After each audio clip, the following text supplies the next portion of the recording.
2025 handak chahigi kumsi chahi sida koi numit mangani chupna chathagadaba singarangdagi hogdokhrabni oja governor na thamkiba wafamda akoigi lamdam asigi phisabi singi senmit londa achoba thodang lori haibaga loinana akoigi make in manipur haibasi akoigi masigi mai pakhan se haiba wafam tongan tongan ba kotoroga wafam kya ama thamki senmit longi phibam phagatnaba honna sidi haiba adubu tabak se paikhatlaga kupsina yengluba matamdadi koi make in manipur bo iro any project ama paikhatpa matamda mapung fana suk tau tau bidaba haiba tare samna harabada hazik idp singna masa masagi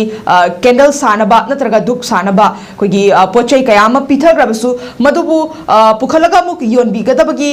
koigi masigi process se iwu udaba adu lambi thoga idp singna dumak yonjaba aduga mela tawraga sumaina yonba matamdasu adumak masagi khara makai yonjaraga su mapung fana koigi hekta senmilon da phagat hanbagi mami amta udaba swai matangsta koigi hairiba manitex se pangthok tanatana koigi masi thauram pangthok पदनतना कोई तोंगान Tungi vision येंगा make in Manipur माई पाखन से तसेंगना थबक पांथोहनिंबगी अपामबसु तोंगान तोंगान माइकैदिगी फोंदोरि ओजागी माइकैदिगी स्वाई मतंग से कमाई थमिनी ओजा मणिपुर की handloom and handicrafts की sector से industry सी यामना मरुओइबा लौ सिंगु head तौरिबसिंगी हे मथंगदा secondary professional ओइना लाइगनी Manipur की economy की सरुक तंखाय में है कलर लेरिबा कोगी हैंडलूम एंड हैंडीक्राफ्ट्स की पोथोक मैम सी गवर्नमेंट ना थबक कया अमा पाइखलगा मसी चाखुदनबो होनगनी हाइबगी वाफम से कुइरे अदुम ताबदा कोइना तारैबा दो गवर्नमेंट मसाना तौरिबा मणिपुर की कोगी पावरलूम मैम अमा लौसलगा हौजिक लेबा लंबोय खोनांग खोंदा लेरिबा कोगी ट्रेड सेंटर से मसीन तौरिबा कोई वीविंग सेंटर जिंग जो लोई फेल होई लेरे मसीन जिंग अमता चिन्नददना लेरे हाइताय चिगा लोइनना मणिपुर की हैंडलूम की इंडस्ट्री सिगी मराइबक सी यामना थिरकबगी तंजा अमदा जिक्संचि लैबनी मरमदि केनोला हानगी ट्रेडिशनल लूम जिंगजी महुत्ता हुजिकसे लोकल मेड कोगी पावर लूम मयाम मसीन नरे अदा अमरुमदा लोकल मैचिंग जी पावरलूम जी याम फई मरमदी मकोई सी याम हाई ग्रोस कोइदबा मखगी एक्सपोर्ट कोइदबा लुपा लाख अमना नत्रगा लिसिंग यांखै हुदगी हौरगा लाख अमा गा लिसिंग 10 कुन होगी मनुंगदा लैबा बजेट सिदा दुम कनो तोबा याबा लैबा याबा दुम मखगी पावरलूम मसा मसा ngakani हाइतारे हाइबा पावरलूम सिसु यामना अचौबा कनोमदी लाक्सलै मरुइनो जी हैंडलूम एंड टेक्सटाइल की मतंगदा मनीटेक्स ngरांगदगी होगा पांथोकिबा नुमित मंगानी पांथोकदबसे मसीगी मनुंगदा अखोइना सुम येंगबदा हंदकी मनीटेक्स तौरिबा सिगी मनुंगचना फीसाबी लिसिंग अमदा फीसाबी चामददा ओइरगसु सुम मखलगी पोथोक्सिंग पिथोए अदगी मखोइगी पोचिंग से योननबा मपानदा मार्केट की सब्सिडी हाना इंडस्ट्री डिपार्टमेंट की policy north east industrial policy ने यावना लेरिबा पॉलिसी दी मनुंग चना लेरिबा सिबाउदा फंगदबगी कनसी वाखसी मयाम ले पीबीडी हाइतारे एक्सपोर्ट कोई ट्रांसपोर्ट सब्सिडी पीगदबनी हाइबसे सीपीडे अदो सी याम फंगदे हाइतारे मसी गाय सखे सी येंबा याम तंगाई पते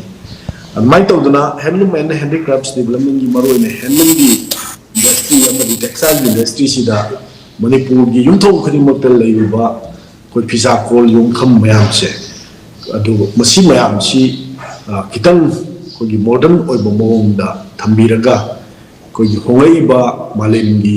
टेक्नोलॉजी की इवोल्यूशन से मसीदा कोई यावबो मतंगाई फते अदुमकनी कोई दौजी थिंगरिबा मैम से अदुगो लोनना होजे कोई दा लेरिबा रॉ मटेरियल से यान से लंग से मणिपुर दी पुथोक्ट्रे मपानदगी लोइनो पुसले मसीदा यान पासबुक है पासबुक अमम पीरगा कोई मिनिस्ट्री ऑफ MSME की मखादा लेबा ministry of handloom and textiles government of India की मखादा लेबा कोई सिगी यान बैंक सिंग अदुगना स्टेट की state handloom and handicrafts development corporation की मखादा लेबा यान बैंक सिंग जे फजना मथौ तोरगा सब्सिडाइज रेट ता कोई लंग सिंचे मयाम दा फंगनबा फिसाबिसिंग दा फंगनबगी थबकसी कोई याम फजना मौंग ताना संजिन मोमा तंगाई पदे खर लेरमगा हेक्ट लंग लेत्रे लेरगा फी जरिबसिंगसिदि योननबगी अमु मसिदि अवाबसे मयाम मुंग लेदि अन फी साबिसिंग लंग थादबा ngamba फी साबिसिंग दा लंग थादबा ngamba दुंबा ललोलिटिक तौबा हाइता फी साबिदा सिगि इंडस्ट्री सिदा फी साबि सिंग दा थादरिबा सिदा मकोइना लखनिंबा मतम लखतपा अदुगा लखनिंबा ममल दा हाइता ममल दा लखला कनादा कोई फी साबिसिंग दी बकुतबि सेलोजी आम हे फंगौदबनि चादबा मायोंनरि मसिपुन अमु येंगाकांदा गवर्नमेंट ऑफ मणिपुरना तोंगानबा थौरांग मा पाइखतगदबनि मनी टैक्स खतंग पांगथोगा सहीगी लेरिबा सिगी एक्सपो खरा तौरगा फिसालोन सागी प्रोडक्ट खरा तौरगांदा अतैदि केम तौरोय हदना असुम गाकी सिमनो नगांग खलगा तौरेसि अतम याम सागे फिसाबिसिंग खंगलगा मसिगी स्पेशल अरेंजमेंट अमा तौबीदना मखोगी सेंट्रल निपम फन याम तंगाई फदब लई अदुगा लोना अमना से पंजनिंगसे अखोई मपानगी पुसिलैबा कोई फी मैम से मणिपुरी ओइजबा इसागी ओइजबा फिरोल मैम से मपानगी मधु तम से ग्वालियर दगी अदगी बेंगलोर रोमदा अदुगा इंडिया साउथ इंडिया रोमदा आरकनादा मैम अमा पुसिलै थाजलैबा मसी थिंबगी याम तंगाई फदब अमा लई मसी थिंगजाय तादि अखोइदा लैरिबा पैटर्न राइटिंग पैटर्न लौबा जैकेट लौरिबा फी कोई लैरुम फी गुम्बा अदगी कोई से वांखै फी रानी फी लैबा लौरि सुमाइना अखोइसे लहौदब मैम से लोइनमक लौबम चंगी से मोरांग तिजन मोरांग फी लौरे पण लौरबसिंगसे मीना सारपदि थिंबा मैम तंगाई फदब लैय आना सुंबसिगी थबकसु तौगदमनि नत्रगदि अखोइगी मार्केट से थबकसु लौ लेक्टरना कोई पोची डिमांड से लेक्टर तारगदि कोई फिसाबी मैम की पुंसी से थबक से लेरोदनि मांगदनि मसी येंगाना गवर्नमेंट मनी टैक्स तौबा खकिनातना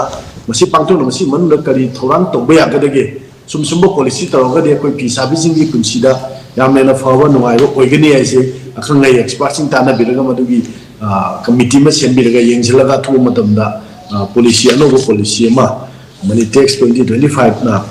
की मनुंगसिदा तौबा तारगदि मदुगी अचौ मही यानबा मो ओइगनि नत्रगदि तिंदा तंग हाइबना थबोइन पांथोक्तदो लेबिसे याम सामे कुइरेने